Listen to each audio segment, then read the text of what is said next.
का माहौल है। लोरमी में जीत पर अरुण साव ने भी जश्न मनाया और ढोल नगाड़ों के बीच में वो थिरकते नजर आए। तो लगातार नगर निगम की बात करें तो बीजेपी बढ़त बनाई हुई है। 5 पर तो जीत का ऐलान भी हो चुका है और तमाम जो प्रत्याशी हैं वो बीजेपी कार्यालय पहुंचकर यहां पर जश्न मना रहे हैं, मिठाई खिला रहे हैं, एक दूसरे को फूल माला से स्वागत की जा रही है। तो रायपुर निगम में बीजेपी की बम्पर जीत, 15 साल बाद टूटा रिकॉर्ड। बीजेपी महापौर प्रत्याशी मीनल चौबे की जीत रायपुर में 15 साल बाद। बीजेपी महापौर 86,000 से भी ज्यादा वोटों से बीजेपी की जीत देखने को मिल रही है। रायपुर निगम में लगातार जो है यहां पर रायगढ़ की भी हम बात कर लेते। रायगढ़ में भी, रायपुर निगम में भी बीजेपी की बम्पर जीत, 15 साल बाद टूटा रिकॉर्ड।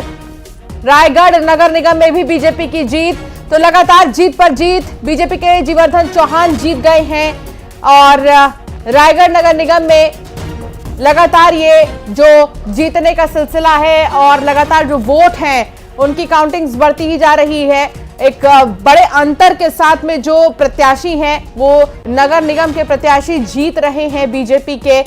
इसी तरह आपको हर तस्वीर हम दिखा रहे हैं। इस बीच टीएस सिंहदेव क्या कह रहे हैं, आइए सुनते हैं। अपने तरफ से अपनी जवाबदारी निभाना और अपने तरफ से पूरी पहल करना, लोगों तक जाना, मदद मांगना, ये हम लोग का दायित्व है, काम है, फर्ज है और शेष मतदाताओं के विवेक पे निर्भर करता है कि वो क्या अंतिम निर्णय लेते हैं। कांग्रेस के पक्ष में भी काफी वोट मिले, लेकिन अंतर 10,000 वोट का मेरे ख्याल से फाइनल फिगर मैंने नहीं सुना। 10,000, 11,000 कितने के अंतर से 4-5 हजार का अंतर हो गया, उधर के इधर होता तो बराबर। हम भी पूरे प्रदेश की बात करें तो 10 नगर निगमों में भी उसी तरह के हालात हैं, बीजेपी बढ़त बनाए हुए है, जीत ये ट्रेंड साफ दिखने लग गया है। यहां पिछली बार कांग्रेस सरकार में थी तो 10 बल्कि 14 के 14 नगर निगम कांग्रेस जीती। अभी भाजपा सरकार में है तो ये सारे के सारे नगर निगम भाजपा के पक्ष में अभी दिख रहे हैं कि वो जीते हैं।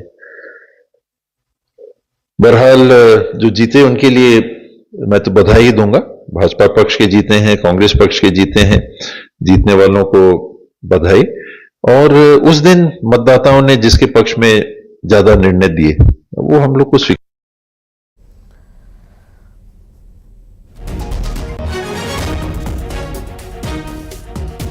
और देखिए हम आपको दिखा रहे हैं लगातार जो प्रतिक्रियाएं आ रही हैं और इस बीच धमतरी से विजेता रानू महापौर और उनसे बातचीत की सहयोगी ने, आइए आपको सुनाते हैं। नगर निगम के परिणाम आ चुके हैं। महापौर की जहां तक सीट की बात है, रामू रोहरा भाजपा प्रत्याशी जीत सुनिश्चित है और उनको लगातार बधाइयां मिल रही हैं। यहाँ पर इधर मेरे बाईं तरफ देखिए कि भाजपा के 40 में से 27 वार्ड में पार्षद जीत कर आए हैं। भाजपा के सभी एक साथ यहाँ पर बैठे हैं और ये पहली तस्वीर है धमतरी निगम के शहर के सरकार की। सबसे बड़ा चेहरा जीत का जो बनकर है रामू रोहरा हमारे साथ खड़े हैं। इस जीत को कैसे देखेंगे? जीत जनता का आदेश, जनता का आशीर्वाद है। मैं इसको जनता के आशीर्वाद के रूप में लेता हूँ। पूरी जनता उमड़ पड़ी थी भारतीय जनता पार्टी को जिताने के लिए, जिसका रिजल्ट आप सबने देखा है कि एक महापौर जो भाजपा का कमल फूल खिला और उसके साथ 28 पार्षद अभी तक भाजपा की जीत चुके हैं। आप यहाँ पर अब धमतरी शहर आपकी जिम्मेदारी है, पहला निर्णय किस विषय पर लेना? सबसे पहले गरीबों का अधिकार जो प्रधानमंत्री आवास रुका हुआ है उसको पूरा करना। दूसरी बात जो सालों से धमतरी की जनता मांग कर रही, सालों से मैं भी सुनते आ रहा था कि सियावत चौक से दानी टोला और मोतिहारी से रत्नमंदिर चौक ये सड़क का चौड़ीकरण हो, ये पहला काम हमारा रहेगा कि ये लगभग 78 करोड़ का बजट में मैंने भेजा है, इसको स्वीकृति के लिए इस बजट में आ जाएगा। और मैं अपेक्षा रख रहा हूँ कि माननीय विष्णुदेव साय जी इस काम को लगभग 3 महीने के अंदर वर्क ऑर्डर देने के लिए और इसको कार्य को प्रारंभ करने का आदेश जारी कराएंगे। ठीक है। प्रदेश की स्थिति भी भाजपा के पक्ष में गई, पूरे नगर निगमों में भाजपा ने ही जीत दर्ज की। आप प्रदेश में महामंत्री हैं तो कौन से ऐसे 2-3 फैक्टर हैं जिन्होंने भाजपा को इतनी बड़ी जीत दी? मोदी की गारंटी को पूरा करने का काम प्रदेश के मुख्यमंत्री माननीय विष्णुदेव साय जी ने किया और साय किया। ये सबसे बड़ी बात कि जो कहा वो किए। किसानों को बोनस देने का काम एक बार में देना हो उसको किया। महतारी वंदन का हर माह के 3 तारीख को बिना बोले किसी के झगड़ा किए बगैर, किसी के आंदोलन किए बगैर 3 तारीख से 5 तारीख को महतारी वंदन का खाते में पैसा आ जाता है। ये ऐसी घोषणाएं जो मोदी जी ने की थी उसको पूरा करने का काम विष्णुदेव साय जी ने किया और जनता का आदेश और जनता का आशीर्वाद देख रहे हैं भाजपा को।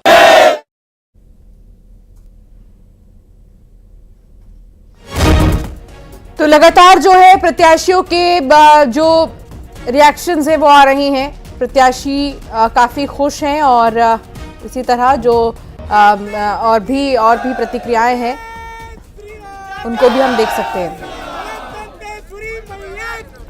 राजीव चक्रवर्ती जी हमारे साथ जुड़ गए हैं बीजेपी से और अजय गंगवानी जी हमारे साथ कांग्रेस से हैं।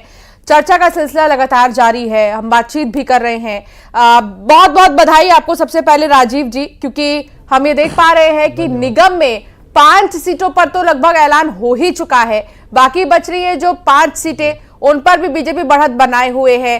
तो निगम में यानी कि शहर की सरकार की अगर हम बात करें तो यहां पर जनता ने वापस से बीजेपी को चुना है। विधानसभा लोकसभा चुनाव के बाद हम देख रहे हैं किसको ये श्रेय जाएगा और कौन सा बड़ा फैक्टर आप मान रहे हैं जिससे कि इस तरह के हम नतीजे देख पा रहे हैं? देखिए, सबसे पहले तो इसका श्रेय जनता जनार्दन को जाता है, जिन्होंने सुशासन को मैक्सिमम गवर्नमेंट मिनिमम गवर्नेंस उसको उन्होंने चुना है। पिछला 11 वर्षों से केंद्र में हमारी सरकार है, पिछले 15 वर्षों से हमारी राज्य में सरकार थी। 2017-18 में हमें जनादेश नहीं मिला था, जिसे हमने नम्रता से स्वीकार किया। उसके बाद मैदान पर हम डटे रहे, जनता से हमारा सामंजस्य संपर्क बना रहा, हम जनता के बीच में जाते रहे, कांग्रेस के कुशासन के खिलाफ व्यापक प्रचार प्रसार किए, हम प्रदर्शन किए। और देखिए, जनता बहुत पढ़ी लिखी है, बहुत समझदार है, मीडिया सोशल मीडिया उनके पास है। जनता तुलनात्मक अध्ययन करती है कि किस प्रकार से भारतीय जनता पार्टी ने नगर निगम का जो विकास किया था, नगर परिषद का विकास किया था, जो हमने उनके ऊपर फंड लाया था, पक्की नालियाँ, पीने के लिए पानी, सड़क, जो सबसे बड़ी एजेंसी रहती है नगर निगम रहती है, कोई भी विकास कार्य चाहे विधायक निधि का हो, सांसद निधि का हो, तो वहाँ पर विकास कार्य पिछले 5 वर्षों में काफ़ी रुक गया था। तो ये जनता ने ये जनादेश दिया, उसे हम शिरोधार्य करते हैं, जनता जनार्दन का धन्यवाद करते हैं।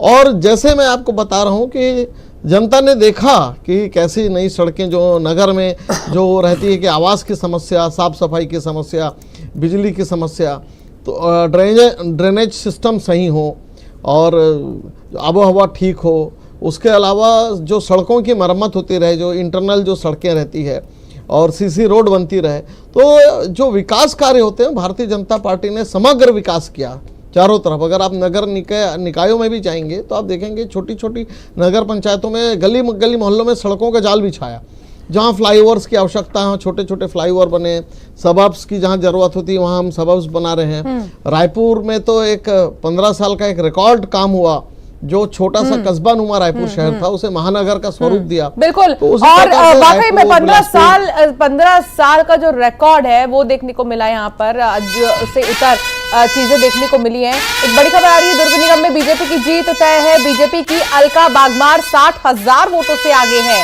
60,000 वोटों से आगे दुर्ग निगम में बीजेपी की जीत यहां तय मानी जा रही है, क्योंकि अलका बागमार जो कि कैंडिडेट है बीजेपी से, वो फिलहाल आगे चल रही हैं, वो भी 60,000 वोटों से। तो जो जीत का सिलसिला है वो लगातार जारी है और खासतौर पर हम देख पा रहे हैं जो शहर की सरकार हम कह रहे हैं, नगर निगम की जो हम बात कर रहे हैं, नगर निगम में दुर्ग की अगर हम स्थिति को देखें तो दुर्ग से जो अलका बागमार है वो आगे नजर आ रही है। वर्तमान में भाजपा जिला उपाध्यक्ष है, 22 साल पहले बीजेपी से जुड़ी, पार्षद भी रही, महिला मोर्चा दुर्ग की महामंत्री रही, सांसद विजय बघेल की रिश्तेदार भी मानी जाती हैं। इन सब के बीच देखिए 60,000 से भी ज्यादा वोटों से बीजेपी की कैंडिडेट आगे नजर आ रही है, यानी कि जो अब तक 5 पर जीत का ऐलान हो चुका है, छठा आप कह सकते हैं कि ये दुर्ग का होगा, क्योंकि लगभग तय है। 60,000 वोटों का अंतर देखने को मिल रहा है। हमारे साथ